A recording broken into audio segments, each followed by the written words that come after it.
അടുത്ത ദിവസങ്ങളിലായി കേരളത്തിൽ നിന്നും പുറത്തുവരുന്ന വാർത്തകൾ ഒട്ടും ശുഭകരമല്ല. എറണാകുളത്ത് നടന്ന സംഭവം, തിരുവല്ലയിൽ നടന്ന സംഭവം, ഏറ്റവും ഒടുവിൽ ഇന്ന് തിരുവനന്തപുരത്ത് നിന്നും തട്ടിക്കൊണ്ടുപോയ യുവാവിനെ മരിച്ച നിലയിൽ കണ്ടെത്തിയിരിക്കുന്നു. അടുത്തടുത്തുള്ള ഈ സംഭവങ്ങൾ ആ പകയ്ക്ക് പിന്നിൽ എന്ത് എന്ന ചോദ്യമാണ് ഉയർത്തിവിടുന്നത്. സ്നേഹത്തിന്റെ പേരിലും പകയുടെ പേരിലുമൊക്കെ വലിയ കൊലപാതകങ്ങൾ, അക്രമങ്ങൾ നടക്കുമ്പോൾ കേരളം ഒന്നുകൂടി ഉണരേണ്ട സമയമായിരിക്കുന്നു, ഒന്നുകൂടി ചിന്തിക്കേണ്ട സമയമായിരിക്കുന്നു. എന്തുകൊണ്ട്, എന്താണ് ഈ പകയ്ക്ക് പിന്നിൽ? കഴിഞ്ഞ ദിവസം ഈ സംഭവങ്ങളുടെ പശ്ചാത്തലത്തിൽ മുരളി തുമ്മാരകുടി പത്രമാധ്യമങ്ങളിൽ എഴുതിയതുപോലെ എന്തിന്റെ പേരിലാണ് കേരളത്തിൽ ഇത്തരം അനിഷ്ട സംഭവങ്ങൾ വർദ്ധിക്കുന്നത്? ഇത് വലിയ ആശങ്കയാണ്. ഓരോ ദിവസവും ഞെട്ടിക്കുന്ന വാർത്തകൾ പുറത്തുവരുമ്പോൾ കേരള സമൂഹം വല്ലാത്തൊരു ആശങ്കയിലൂടെയാണ് ഇപ്പോൾ കടന്നുപോയിക്കൊണ്ടിരിക്കുന്നത്. സ്നേഹം കൊണ്ട് കൊല്ലുന്നവരും കൊല്ലപ്പെടുന്നവരുടെയും എണ്ണം ഓരോ ദിവസവും കൂടി വരികയാണ്. കേരളത്തിൽ ഓരോ വർഷവും സ്നേഹവുമായി ബന്ധപ്പെട്ട കൊലപാതകങ്ങൾ നടക്കുന്നത് വലിയ ആശങ്കയായി മാറുകയാണ്. നമ്മെ നടുക്കുന്ന സംഭവങ്ങൾ എല്ലാ വർഷവും ഉണ്ടാകുന്നു എന്നുള്ളത് ഇനിയെങ്കിലും ഗൗരവത്തോടെ കാണണം. സ്നേഹിച്ച പെൺകുട്ടിയെ കല്യാണം കഴിച്ചതുകൊണ്ട് കൊല്ലപ്പെട്ട കെവിനും ഒപ്പം സ്നേഹിച്ചിരുന്ന പെൺകുട്ടിയെ പെട്രോൾ ഒഴിച്ച് കൊലപ്പെടുത്തിയ ആദർശം നമ്മുടെ നാട്ടിൽ തന്നെയെന്ന മുരളി തുമ്മാരകുടിയെ പോലെയുള്ളവർ ആവർത്തിക്കുമ്പോൾ നമുക്കത് വേദനയോട് വീണ്ടും പങ്കുവെക്കേണ്ടി വരികയാണ്. എറണാകുളത്ത് മുൻ കാമുകിയെ കാണാൻ രാത്രിയിലെത്തിയ ആളെ പെൺകുട്ടിയുടെ ഭർത്താവും ബന്ധുക്കളും കൂടി കൊലപ്പെടുത്തിയെന്നുള്ളത് മറ്റൊരു സംഭവം. സ്നേഹിച്ചിരുന്ന പെൺകുട്ടിയെ കുത്തി വീഴ്ത്തി പെട്രോൾ ഒഴിച്ച് കത്തിക്കാൻ ശ്രമിച്ചത് അടുത്തത്. നോ പറയേണ്ടിടത്ത് നോ ആണെന്ന് പറയാനും മനസ്സിലാക്കാനും നമ്മുടെ കുട്ടികളെ നമ്മൾ ശീലിപ്പിക്കുന്നുണ്ടോ, പഠിപ്പിക്കുന്നുണ്ടോ? ഈ ചോദ്യങ്ങൾക്ക് ഉത്തരമില്ലാത്തത് കൊണ്ട് തന്നെയാണ് ഇത്തരം സംഭവങ്ങൾ കേരളത്തിൽ ആവർത്തിക്കുന്നത്. ഈ സംഭവങ്ങൾ അവസാനിപ്പിച്ചേ മതിയാകൂ. ഓരോരുത്തരുടെയും ഇഷ്ടമെന്നത് അവരുടെ സ്വകാര്യതയാണ്. അതിനെ എല്ലാവരും മാനിക്കാനും ബഹുമാനിക്കാനും പഠിക്കണം. രണ്ടുപേരുടെ ഇഷ്ടത്തിനിടയിൽ മറ്റൊരാൾ കടന്നു വരുമ്പോൾ അത് അനാവശ്യമായ പ്രശ്നങ്ങൾ ഉണ്ടാക്കുന്നു.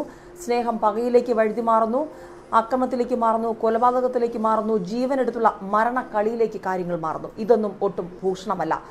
ഓരോ ദിവസവും അപകടത്തിലേക്കാണ് നമ്മൾ പോകുന്നതെന്നുള്ള വലിയ തിരിച്ചറിവ് നമ്മുടെ തലമുറകൾക്ക് ഇനി ഉണ്ടാകണം. നമ്മൾ പഠിപ്പിക്കേണ്ടതും അതുതന്നെയാണ്. പാഠ്യവിഷയങ്ങൾക്കപ്പുറം നമ്മുടെ കുട്ടികൾക്ക് നമ്മൾ പലപ്പോഴും പറഞ്ഞു കൊടുക്കേണ്ടതും അതുതന്നെയാണ്. സ്നേഹത്തിന്റെ പകയുമായി കൂട്ടിക്കുഴയ്ക്കുമ്പോൾ ഉണ്ടാകുന്നതിന്റെ ഭവിഷ്യത്ത് അത് വളരെ വലുതാണ്.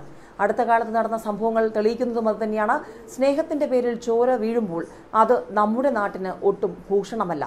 സമാധാനത്തിന്റെയും സ്നേഹത്തിന്റെയും സന്ദേശം പരത്തേണ്ടവരാണ് നാമെന്നിരിക്കെ ഇപ്പോൾ നടക്കുന്ന സംഭവങ്ങൾ കേരള സമൂഹത്തിനൊന്നാകെ വലിയ ആശങ്കയുണ്ടാക്കുകയാണ്.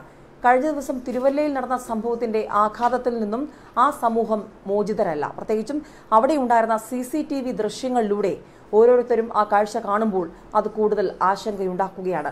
കുത്തിയിടുന്നു, പിന്നീട് അതിനുശേഷം പെട്രോൾ ഒഴിച്ച് തീ കൊളുത്തുന്നു. സ്നേഹം പകയായി മാറുമ്പോൾ അത് വലിയ ആശങ്കയാണ്. മനഃശാസ്ത്രപരമായും സാമൂഹ്യപരമായും നാം നമ്മുടെ കുട്ടികളെ, പുതിയ തലമുറയെ വാർത്തെടുക്കുമ്പോൾ ഒരുപാട് കാര്യങ്ങൾ ശ്രദ്ധിക്കണമെന്ന് ഓർമ്മിപ്പിക്കുകയാണ് ഈ ഓരോ സംഭവങ്ങളും. ഏറ്റവും ഒടുവിൽ തിരുവനന്തപുരത്ത് കഴിഞ്ഞ ദിവസം കാണാതായ കുട്ടിയെ ഇപ്പോൾ മരിച്ച നിലയിൽ കണ്ടെത്തുമ്പോൾ ആ ആശങ്കയും ചെറുതല്ല, വളരെ വലിയ സംഭവമാണ് അതും.